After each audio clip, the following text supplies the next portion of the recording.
نحمدہ ونصلی علی رسولہ الکریم، اما بعد، اعوذ باللہ من الشیطان الرجیم۔ میں اللہ کی پناہ مانگتا ہوں شیطان مردود سے۔ ناظرین محترم، اعوذ باللہ من الشیطان الرجیم، اللہ کی پناہ طلب کرنا، اسے تعوذ کہتے ہیں۔ اس تعوذ کے شرعی احکام اور مسائل کیا ہیں؟ تعوذ کے معنی ہے پناہ طلب کرنا، اور اس کی ضرورت اس لیے محسوس ہوتی ہے کہ انسان، جیسا کہ اللہ تعالیٰ ارشاد فرماتے ہیں خلق الانسان ضعیفا، کمزور پیدا کیا گیا ہے، تو اس انسان کو اس بات کی ضرورت محسوس ہوتی ہے کہ کسی طاقتور قوت کا سہارا لے اور اس کی پناہ طلب کرے، اس سے حفظ و امان طلب کرے، جہاں وہ اپنے آپ کو محفوظ سمجھے۔ انسان کو کمزور پیدا کیا گیا، اور اس کا جو دشمن شیطان ہے وہ بڑی قوتوں اور طاقتوں کا مالک ہے، جیسا کہ نبی صلی اللہ علیہ وسلم نے فرمایا کہ انسان کے خون کے اندر جو ہے، انسان کے جسم کے اندر خون کی طرح گردش کرتا ہے، اور پھر وہاں سے ہمیں دیکھتا ہے جہاں سے ہم اسے دیکھ نہیں سکتے، اور وہ انسانی دلوں کے اندر وسوسے ڈالتا ہے اور انسان کو ورغلاتا ہے۔ جب کوئی انسان نیک کام کا ارادہ کرتا ہے، بھلائی اور خیر کی طرف رجوع کرتا ہے، نماز، روزہ، ذکر اور عبادت اور تلاوت کی طرف رجوع کرتا ہے، اللہ کی راہ میں مال خرچ کرنا چاہتا ہے، تو شیطان اس کے دل میں مختلف قسم کے وسوسے ڈالتا ہے اور اس کو خیر کے راستے روکنے کی کوشش کرتا ہے۔ اس موقع پر انسان جو ہے اسے اس بات کی ضرورت محسوس ہوتی ہے کہ وہ پناہ طلب کرے، تو اس موقع پر اسے پناہ دینے والی ذات صرف اللہ تعالیٰ کی ذات ہے۔ اسلام سے قبل جاہلیت کے دور میں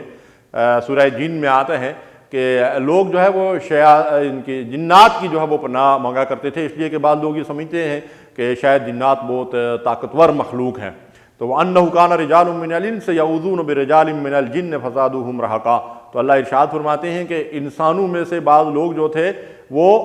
جنات کی پناہ طلب کیا کرتے تھے، اور اس کی وجہ سے جنات اپنی سرکشی میں اور بڑھ گئے تھے، یعنی وہ مغرور ہو گئے تھے اس کی وجہ سے۔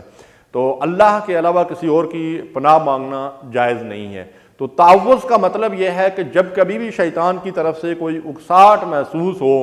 تو انسان اعوذ باللہ من الشیطان الرجیم پڑھ لے، جیسا کہ اللہ نے ہدایت دی ہے فاستعذ باللہ من الشیطان الرجیم۔ تو شیطان کی اکساہٹ سے اور اس کے شر سے بچنے کے لیے اللہ کی پناہ طلب کر لیا کرو ان کلمات کے ساتھ۔ اللہ تعالیٰ فرماتے ہیں کہ جب آدم اور حوا کو شیطان نے ورغلایا تو فوسوس لہما الشیطان، شیطان نے ان دونوں کے دلوں میں وسوسہ ڈالا تھا۔ تو اس طرح اولاد آدم کے سینوں میں بھی وہ وسوسہ ڈالتا ہے، جیسا قرآن مجید میں فرمایا الذی یوسوس فی صدور الناس من الجنۃ والناس، وہ وسوسہ ڈالتا ہے، دلوں کے اندر خیالات پیدا کرتا ہے، اور ان خیالات کی وجہ سے پھر انسان جو ہے وہ غلط راستوں کی طرف چل پڑتا ہے۔ تو کن مواقع پہ بالخصوص ہمیں تعوذ جو ہے اس کا اہتمام کرنا چاہیے؟ پہلی بات تو یہ ہے کہ یہ اصول ہے کہ قرآن مجید کی جب کبھی ہم تلاوت کریں تو اللہ فرماتے فَإِذَا قَرَأْتَ الْقُرْآنَ فَاسْتَعِذْ بِاللَّهِ مِنَ الشَّيْطَانِ الرَّجِيمِ، جب بھی تم قرآن کی تلاوت شروع کرو تو شیطان مردود سے اللہ کی پناہ مانگ لیا کرو، یعنی تعوذ اعوذ باللہ من الشیطان الرجیم پڑھ لیا کرو۔ تو قرآن مجید کی تلاوت ہم جہاں کہیں سے بھی شروع کریں، اس کے آغاز میں ہمیں تعوذ پڑھنا چاہیے۔ نماز جب ہم پڑھنا شروع کرتے ہیں تو سورہ فاتحہ سے پہلے ہم ثنا کے بعد پہلے تعوذ پڑھتے ہیں، اور اس کے بعد تسمیہ یعنی بسم اللہ الرحمن الرحیم پڑھتے ہیں۔ بیت الخلاء میں داخل ہونے سے پہلے جو دعا نبی کریم صلی اللہ علیہ وسلم نے سکھائی ہے، چونکہ گندگی کے مقامات جو ہیں وہ شیاطین کا ٹھکانہ اور مقام ہوتے ہیں، اس لیے وہ دعا جو ہمیں تعلیم دی گئی اس میں بھی ہمیں تعوذ سکھایا گیا۔ اس طرح اگر رات کو ڈراؤنے قسم کا کوئی برا خواب آئے تو نبی صلی اللہ علیہ وسلم نے ہمیں یہ ہدایت دی کہ تم بائیں طرف 3 مرتبہ تھوکو، اور اس کے بعد جو ہے وہ 3 مرتبہ تعوذ پڑھو، اور پھر کروٹ بدل کر لیٹ جاؤ، تو انشاءاللہ اس برے یا ڈراؤنے خواب کے جو اثرات ہیں ان سے اللہ تعالیٰ تمہیں بچا لے گا۔ اس طرح غصے کی حالت میں اگر تعوذ پڑھا جائے تو اس سے بڑا فائدہ ہوتا ہے، کیونکہ غصہ ایک ایسی چیز ہے کہ حضرت عمر رضی اللہ تعالیٰ عنہ فرماتے ہیں کہ غصے کی حالت میں آدمی کا دماغ جو ہے وہ اس کا جو چراغ ہے وہ بجھ جاتا ہے، تو اس وقت انسان جو کچھ بھی کہتا ہے بولتا ہے وہ عموماً اس سے نقصان ہی ہوتا ہے۔ اس لیے جب غصہ آئے تو اس پہ قابو پانے کی کوشش کرنا چاہیے، اور اس کا بہترین علاج جو ہے اعوذ باللہ من الشیطان الرجیم سے کرنا چاہیے۔ جامع ترمذی کی روایت ہے، حضرت معاذ بن جبل رضی اللہ تعالیٰ عنہ اس کے راوی ہیں کہ 2 آدمی آپس میں جھگڑ رہے تھے اور وہ طیش میں آ گئے، ایک دوسرے کو برا بھلا کہنے لگے، تو اللہ کے نبی صلی اللہ علیہ وسلم نے فرمایا کہ میرے پاس ایک چیز ہے، اگر یہ اس کو اختیار کر لیں تو ان کا غصہ ٹھنڈا ہو سکتا ہے، کہ لڑائی جھگڑے سے بچ سکتے ہیں، اور وہ ہے اعوذ باللہ من الشیطان الرجیم۔ اسی طرح نبی صلی اللہ علیہ وسلم نے جو ہے وہ ایسے علم سے بھی جو ہے وہ تعوذ سکھایا ہے، یعنی اللہ کی پناہ مانگنی چاہیے۔ اللہم انی اعوذ بک من علم لا ینفع، جس علم سے انسان کو نفع نہ پہنچے، جو علم اس کو نفع نہ پہنچائے، تو اس علم سے بھی اللہ کی پناہ مانگنی چاہیے۔ اللہ کے نبی صلی اللہ علیہ وسلم نے جو معوذات ہمیں سکھائے ہیں، ان میں معوذتین، قرآن مجید کی آخری 2 صورتیں قل اعوذ برب الفلق اور قل اعوذ برب الناس، ان کے ذریعے سے ہمیں اللہ کی پناہ طلب کرنی چاہیے، اور ان صورتوں کو 3 مرتبہ پڑھ کر، اور اس کے ساتھ سورہ جو ہے اخلاص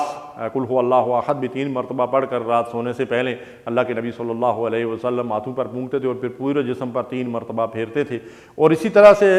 مختلف حالات میں اللہ کے نبی صلی اللہ علیہ وسلم نے ہمیں تعوذ کی تعلیم دی ہے، اور چھوٹے بچوں کو شیطان کے شر سے، جنات کے شر سے محفوظ رکھنے کے لیے بھی تعوذ جو ہے وہ پڑھا جاتا ہے۔ تو ہمیں چاہیے کہ تعوذ کے لیے جو کلمات احادیث کے اندر جو ہمیں رہنمائی کی گئی ہے، ان کو ہم یاد کریں اور ان کے مطابق عمل کریں، تو ہم شیطان کے شر سے اپنے آپ کو بچا سکتے ہیں۔ اللہ ہمیں عمل کی توفیق دے۔ وصلی اللہ علیہ نبینا محمد۔ اللہم صلی علی سیدنا محمد وعلی آلہ وصحبہ وسلم۔ اللہم صلی علی سیدنا محمد